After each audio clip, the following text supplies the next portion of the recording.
Hi everyone, this is Dr. Céline Gounder. I'm the host of this show in Sickness and in Health. If you like our approach to health storytelling, do me a small favor. This week, tell one friend about the podcast. Just one. Not a big ask, right? It'll help us bring you more stories on the big health issues of the day. Thanks for listening. Now, on with the show.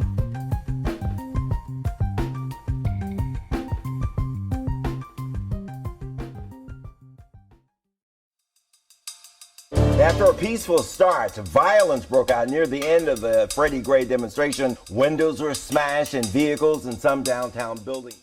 Welcome back to In Sickness and in Health, a podcast about health and social justice. I'm Dr. Céline Gounder. This season, we're looking at gun violence in America. Reports say that 12 people were arrested. This was supposed to be a peaceful rally. The protesters wanted to know what was going on with the investigation into the death of 25-year-old Freddie Gray. But as the rally ended and people started marching toward Camden Yards, it turned very ugly. What do we want? Justice! There were thousands of protesters in City Hall. Law enforcement is responsible for reducing crime and curbing gun violence, but it can also play a role in instigating them. At first, they sat down in the streets and blocked. What you're hearing is footage from demonstrations and riots following the death of Freddie Gray at the hands of Baltimore police in 2015. Police at times seemed frustrated, unable to get the demonstrators to move. On April 12, 2015, Baltimore Police Department officers arrested Freddie Gray, a 25-year-old man, for possessing what the police alleged was an illegal knife. While being transported in a police vehicle, Gray sustained injuries to his neck and spine. He later fell into a coma and died on April 19, 2015, just a week after his arrest. Eyewitness accounts suggested the officers involved used unnecessary force against Gray during the arrest, a claim those officers have denied.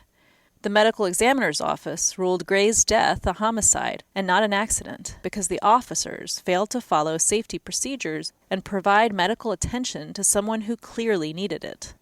Baltimore City State's Attorney Marilyn Mosby filed charges against 6 police officers involved in the arrest.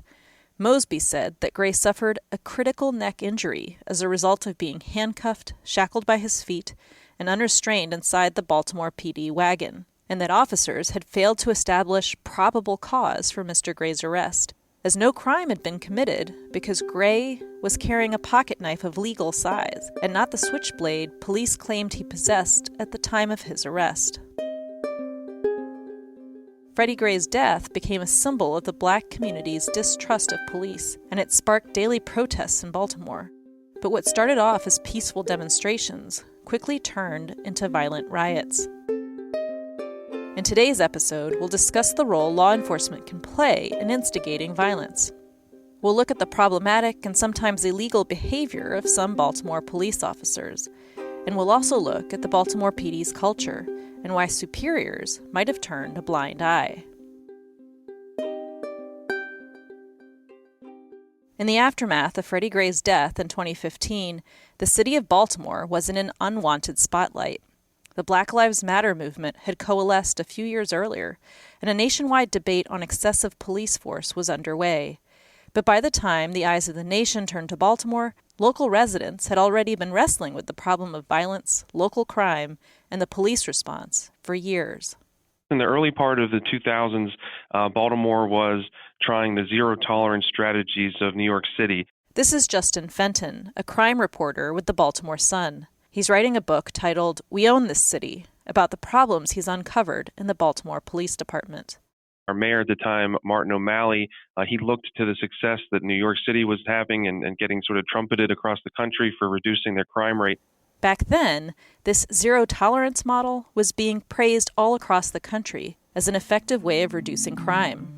But in Baltimore, this strategy wasn't really working. Crime rates, especially homicide rates, remained stubbornly unchanged. Here's Daniel Webster, a professor at the Johns Hopkins Bloomberg School of Public Health, where he directs the Center for Gun Policy and Research. Daniel's been studying gun violence in Baltimore for years. In 2007, we had a new police commissioner named Fred Bielefeld. The commissioner wanted to move away from zero tolerance and focus instead on the small group of repeat offenders that were driving most of the violent crime. It's an approach we've talked about in prior episodes. One of his clear strategies for how he was going to help Baltimore lower its rate of gun violence is to focus more of his resources on gun offending and illegal gun possession. And part of this strategy was to form, quote, violent crime impact section units, specialized squads of detectives that focused on hotspots, those areas in the city where shootings commonly occurred. One of those specialized units was called the Gun Trace Task Force. As the name implies, if Gun Trace Task Force means you're tracing where those guns are coming from. Seems pretty straightforward, right? But the task turned out to be much easier in name than in the doing. What this unit found 10 years ago was that the gun laws, even in Maryland, were not particularly strong and made it very difficult to hold people accountable for trafficking guns. And they sort of reconstituted their mission to go after illegal gun possession. Commissioner Bielfeld's successor, Anthony Batts, refocused the Gun Trace Task Force. In a consultant's report for our next commissioner, they said that this was sort of an underutilized asset, that we needed to get them more involved in crime suppression activities. This unit was meant to be a federal-style task force that would do in-depth investigations to trace guns to their source. They were supposed to go after gun traffickers and straw purchasers who were making guns available to those barred from buying them legally. But over time, it seems that all of this became less and less of a priority. They now spent more time on the streets looking for illegal guns. They were a plainclothes unit, which means the officers didn't wear police uniforms. They wore civilian clothes to blend in. They drove unmarked vehicles. They weren't tied to a specific post and didn't have to respond to 911 calls. According to Justin, officers in plainclothes units often operate with a great deal of latitude. For example, they can let suspects go and cultivate them as informants, potentially leading them to bigger fish. Inside the Baltimore PD, the Gun Trace Task Force was known for its success in capturing suspected drug dealers and confiscating their drugs and illegal guns. One officer in particular was seen as a rising star. Wayne Jenkins was very good at getting guns. Wayne Jenkins had a reputation within the department as a cop whose aggressive style brought results, and he was celebrated, even promoted for it. He received a Bronze Star for his part in the 2009 recovery of $1 million worth of cocaine from a man's truck. It was one of Wayne Jenkins' many large-scale seizures, but it was billed at the time as the largest cocaine seizure in the department's history. In 2010, when the Baltimore PD created a special squad to go after elusive suspects, Wayne Jenkins was picked for the group. Later that year, his team raided a car wash, recovering more than 1 kilogram of drugs and $4,000, and the mayor held a news conference about it. Then, in November 2012, Wayne Jenkins was promoted to the rank of sergeant, a frontline supervisor, giving him new authority and new freedom as the eyes and ears of the command. But while Wayne Jenkins was very good at getting guns off the streets, Justin's reporting revealed that many of his tactics were questionable. Jenkins and his crew would do something that they called door pops, where they would drive at a group of young men fast and then slam on the brakes and pop their doors. And whoever ran was thought to be, they must have something illegal. So they were sort of trying to instigate people to run and sort of reveal themselves. They described this numbers game where they'd stop as many cars as they could. They drove at groups of people, just trying to increase their chances of finding something illegal. Wayne Jenkins and his team would check arrest records from prior shifts and go back to the same hotspots, looking for any excuse to stop and search people, hoping to find a gun on them or drugs, often without any probable cause. But Wayne Jenkins didn't just straddle the line. He and other officers often flat out crossed it. In 2010, they see what they think is a drug transaction. They drive in very quickly. They swoop in to try to, startle or stop the people that they observed. And those guys take off. They end up going through a stop sign, hit another car. An 87-year-old man is killed. Jenkins admitted years later that the heroin that they said they found in the car after the crash had been planted to justify the fact that they had chased him in the first place. This essentially gave the man who was driving, it painted him at the time in the media, in the courts, as a drug dealer who fled and killed somebody. They weren't his drugs, though. But the planting worked. They planted evidence to protect themselves from disciplinary action. Supervisors might have thought they'd infringed on people's rights. It was common practice for these officers, and they had each other's backs. Then another time, Jenkins, again, says that he sees a guy with a gun. He runs him down with his vehicle. The guy gets out of his own vehicle and is running on foot, and Jenkins drives up onto a front yard and runs the guy down. It later emerges, years later, that he had called a mentor of his and said, I just did something bad. I just ran over a guy, and I don't know what to do. And he doesn't have anything on him. So that sergeant has now admitted in federal court and is awaiting sentencing that he went to the scene with a BB gun and sort of tossed it under a nearby vehicle. And again, this sort of painted this guy as a gun-toting criminal who had no choice but to run down, but it wasn't true. Justin says there were red flags that his supervisors and others should have seen. Our analysis of his cases from 2012 to 2016 showed that about 40% of his cases were being dropped in court, just dropped. That's a lot higher than the 25% drop rate for the rest of the department. The person gets arrested, they may or may not be held without bail, and then by the time there needs to be a disposition, the prosecutors are not pursuing that case anymore. So Wayne Jenkins may have been good at catching guns and making arrests, but his cases were often not strong enough to hold up in court. The people he was arresting may not have been criminals. But according to Justin, because of the way the department tracked its cases, it was easy to overlook or ignore this. And it continues to this day. Nobody sort of steps back and tracks that or analyzes that by officer, by unit, to say, wait a minute, we might have a problem here. This officer isn't showing up for court. He consistently has Fourth Amendment issues. There's consistently, questions about the way he puts together his evidence. They didn't track it like that and still don't. So it's not just that a few bad apples flew under the radar. The problem's much bigger. The problem is policing in this country, in many urban areas, has not been conducted in a way that has been the most constitutional. Cassandra Crifasi is an assistant professor at the Center for Gun Policy and Research at Johns Hopkins. She works with Daniel Webster, who you heard from earlier this episode. For a very long time, in policing, not specific to Baltimore, but very broadly, promotion and advancement through the ranks was often focused on numbers. How many arrests, how many guns, how many, rather than what was the outcome. It would be like hospitals measuring their success based on how many surgeries they did, ignoring whether the patients needed surgery in the first place and whether they survived surgery after. Cassandra says that instead of focusing on the quantity of their cases, police departments across the U.S. should focus on their quality. How strong is the evidence? Do we have reasonable suspicion? Is there racial profiling going on? Cassandra is working with the Baltimore PD to address this.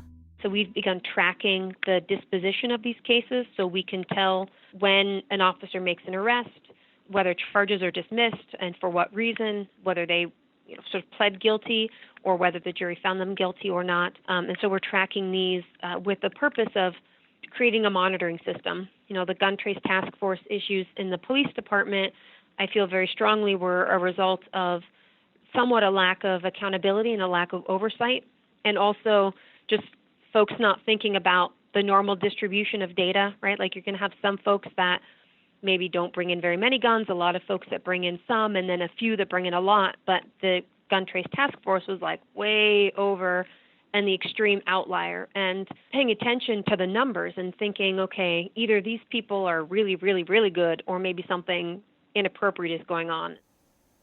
Wayne Jenkins and others could get away with civil rights violations and other misconduct because there was no real oversight or data-driven accountability. The numbers they were tracking didn't really mean anything, except perhaps to signal their numbers game was a fraud. Cassandra points out the stakes go beyond the need to discipline individual police officers to keep them in line. It's about keeping everyone focused on the bigger picture. It's not just about being punitive, but it's really focusing on quality, because when you're arresting the right people that are responsible for violence, that's sort of the first step in repairing some of the police-community relationship problems that have plagued Baltimore and other urban areas. The consequences of having no oversight or accountability in a police department is that people stop trusting the police. Police-community relations crumble, and this in turn leads to more violence. Andrew Papachristos, a professor of sociology at Northwestern University, explains why. What we see among people who tend to offend, especially people who tend to use guns illegally, is that they have less faith in sort of the systems of law, right? Especially policing. According to Andrew, this lack of faith leads to a kind of legal cynicism, where people don't believe police can solve the problems that are of concern to them. They stop believing that police can be effective, or that they're going to be fair. So instead of turning to the police, people take matters into their own hands, do their own problem solving, if they want justice or protection. This vigilantism leads to retaliation and more violence. To make matters worse, in addition to instigating violence, legal cynicism makes it much harder for police to do their jobs effectively. Andrew conducted a study in Missouri to understand if and how people changed their behavior after highly publicized acts of police violence. Acts like the death of Freddie Gray while in Baltimore police custody. What we looked at was basically one of the simplest way that citizens engage police, which is calling 911. It is, in fact, indispensable to how police do their jobs, and it is the way that the average citizen actually engages the police by calling 911 and saying, I just saw something happen, or someone broke into my house, or my car was stolen. Andrew's team looked at the case of a man named Frank Jude Jr., who was brutally beaten by police in Milwaukee in 2004. What we found was that residents, especially residents in black neighborhoods, stopped calling the police and stopped calling the police not just for sort of low-level stuff like, say, property crimes, but actually for things like robberies and shootings, which suggests they were so sort of becoming distrustful of the police that they would refrain from calling, even though it's sort of in the neighborhood's benefit to engage the police around these things from this sort of traditional perspective. Legal cynicism means residents in a neighborhood see no reason to work with the police. Without neighborhood cooperation, crime goes unsolved. Criminals operate with impunity, and the belief that police aren't there to serve is reinforced. The tactics Wayne Jenkins and the Gun Trace Task Force engaged in were hurting the community, but in the eyes of the department, Wayne Jenkins still got the goods, so his behavior was tolerated.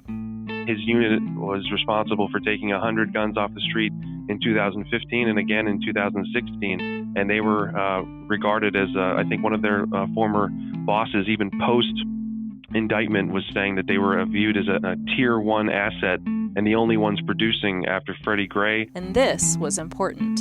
I think that we had a tremendous crime spike following the unrest associated with the death of Freddie Gray. Crime, gun violence went up about over 60% that first year, and we're up about 80% over 2014 as we stand here today. I think there was this urgency that, we don't have time to do these investigations.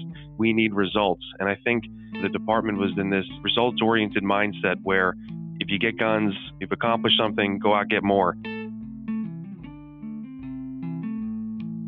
In May of 2015, the month after Freddie Gray's death, there were 43 homicides in Baltimore, making it the deadliest month in 40 years.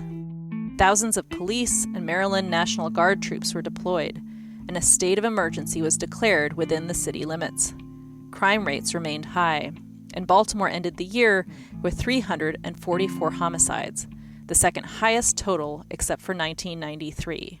And while there was an increase in shootings, there was also a decrease in the number of arrests made after 6 officers were charged in Freddie Gray's death. Hotspots in high-crime neighborhoods that had once been over-policed now seemed to have no police presence at all. This contributed to the perception that the police wasn't able or willing to stop the violence. The Baltimore Police Department was under tremendous pressure to show it was still in control. Wayne Jenkins, who was as productive as always, consistently bringing in guns and drugs without backing down, may have been both a source of reassurance and inspiration to follow. And so the Baltimore PD doubled down on the very tactics that had alienated the community in the first place, the tactics that had led to Freddie Gray's death.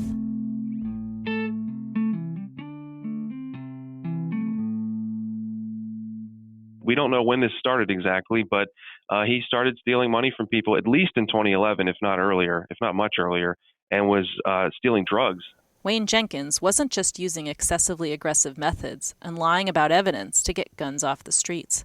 He was a criminal himself, stealing drugs and money from suspects and others. He, in sometime around 2012, partnered up with a bail bondsman who was a former drug dealer. Well, I shouldn't say former. He partnered with a bail bondsman from the area where he lived and said, if I start bringing you drugs I take off the street and you sell them, this will be pure profit.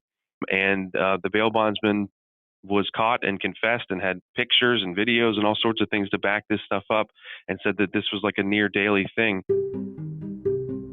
As Justin reported in the Baltimore Sun, Wayne Jenkins had designed the perfect crime. He knew his victims had little to gain by confronting him or denouncing him to the authorities. It would be their word against a respected, celebrated police officer. And even if anyone did believe them, what good would come from admitting that they'd been in possession of even more drugs and cash than what the arresting officer had reported before he took a cut? There's a deep distrust of people who do come forward. Officers, even now that I talk to, they say, oh, people make up stuff all the time. They're highly organized. They pay people to make complaints. Their attorneys tell them to make complaints. They're trying to jam us up all the time. And that breeds this atmosphere where it's like nothing is to be trusted. Justin says that as in many other police departments across the country, inside the Baltimore PD, there was a lot of deference given to plainclothes police. They work in this gray area. They are allowed to catch and release people. They are allowed to do things that straddle the line or walk close to the line, I should say. And then when there's claims made that they broke the rules, the courts very much want to give deference to the word of an officer. The system, Justin says, is designed in a way that it requires anyone alleging police misconduct to thoroughly document their claims. But why would anyone volunteer documentation of illegal transactions like drug sales? It's seen as a big deal to, discipline an officer or hold an officer accountable for something, and they want to have proof, and it's often not there. So people aren't taken at their word. Unless, of course, you're the police. Then the system will give you the benefit of the doubt. The system is built on believing them, and it would sort of collapse upon itself if they said that we don't believe you unless everything can be documented and proven. And so I think that there's an incentive to keep that system going until people are caught and it's hard to catch them. Stealing from suspects became the norm for everyone involved. The officers talked about even the people in the community seeing it as a tax, that it is a cost of doing business, that if the officers take your money, especially if they're just skimming some of it, that's just something that happens. And again, I think that, this reluctance to go through the internal affairs process to, not being believed, not being able to prove these things. This created a system that allowed officers to get away with not just questionable, but illegal behavior. They were very effective and had a good reputation with whom it mattered, the department and the courts, even when their suspects turned victims could see through the hypocrisy. One of the reasons people are hypocritical is because it allows them to wield power quietly. This is Ekow Yankah, a professor of law, and criminal theory at Cardozo Law School in New York City. It allows them to wield power without being held into account by those who are being wronged. Hypocrisy is often a way in which we quietly suffocate the voice of those who we dominate. And this hypocrisy, in turn, breeds more legal cynicism.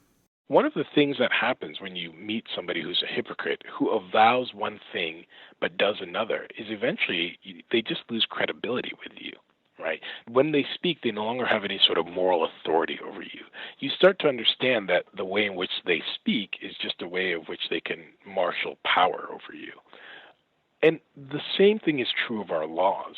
When we consistently use our political institutions to pretend and avow one value while serving another, it loses its moral force. It loses the way in which we have any faith that the laws are about anything other than a thin veneer of power.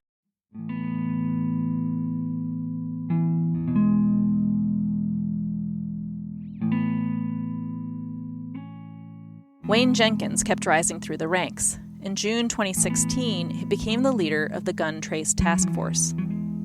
Justin found that throughout Wayne Jenkins' career, there had been warning signs, but they were either missed or ignored. For example, between 2006 and 2009, Wayne Jenkins was the subject of at least 4 lawsuits alleging beatings or other misconduct. The plaintiffs prevailed in 3 of the 4, either because of a jury verdict or because the city decided to settle the case. But in none of these cases was Wayne Jenkins held to account. He wasn't caught until 2017, almost by accident. A drug investigation by county authorities is what brought him down. This is what happened. Baltimore County authorities, working on the opioid problem, wiretapped a group based out of northeast Baltimore City that was bringing in a lot of the drugs to their jurisdiction. To their surprise, they picked up an officer from the Baltimore Gun Trace Task Force on the wiretap, speaking to a member of the group in a very familiar tone. It was the wiretap recordings and the criminal charges that followed that caused officers to flip.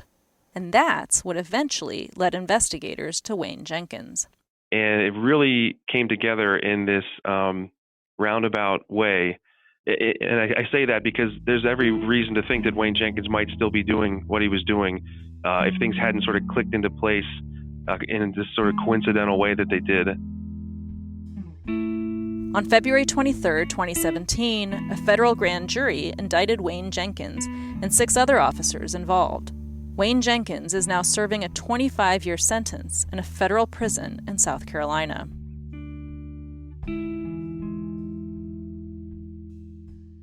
The story of Baltimore's Gun Trace Task Force is an extreme example of individual officers abusing their power and downright engaging in criminal activities for years without being held accountable by their superiors.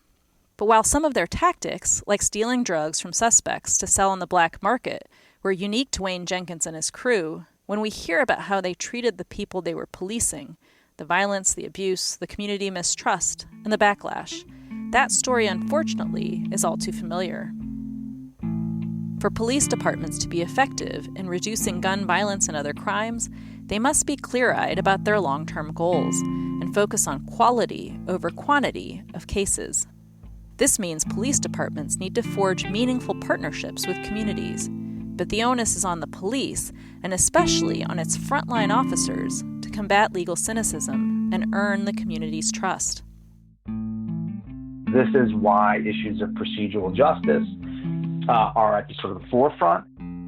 Andrew Papachristos again. He says that's the million-dollar question: how to combat legal cynicism. There are different models being studied around anti-bias training, citizen oversight, and more democratic neighborhood policing that are getting us closer to the answer. There's a lot of theory and evidence to suggest that if you change the way police go about their business, how they interact with citizens, the ways they interact with citizens, that you can change people's perceptions. And by the way, that's a slow changing process. There's nothing that's going to happen that's going to rebuild trust between police and citizens overnight. It's a long, hard process of change, and it's also one that has to be done in a very transparent and honest manner. And transparency is not always the strength of many police departments. So I think the easiest ways to start combating legal cynicism is to really think about ways that can change the dynamic between police and citizens. It's a relationship. It's one that's vital, not just to policing. Police need citizens to engage them, to help address public safety problems. But also, citizens need police to help make neighborhoods safer places too. I think it is stunning and dangerous how little people realize not just that there's a lack of faith among so many, but why there's a lack of faith among so many.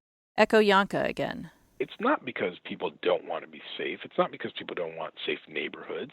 And frankly, it's not even because African Americans don't want policing. It's not because Hispanic Americans don't want policing. People want policing. They just want good policing. And all too often, no one is making them feel that that's what they'll get if they call the cops.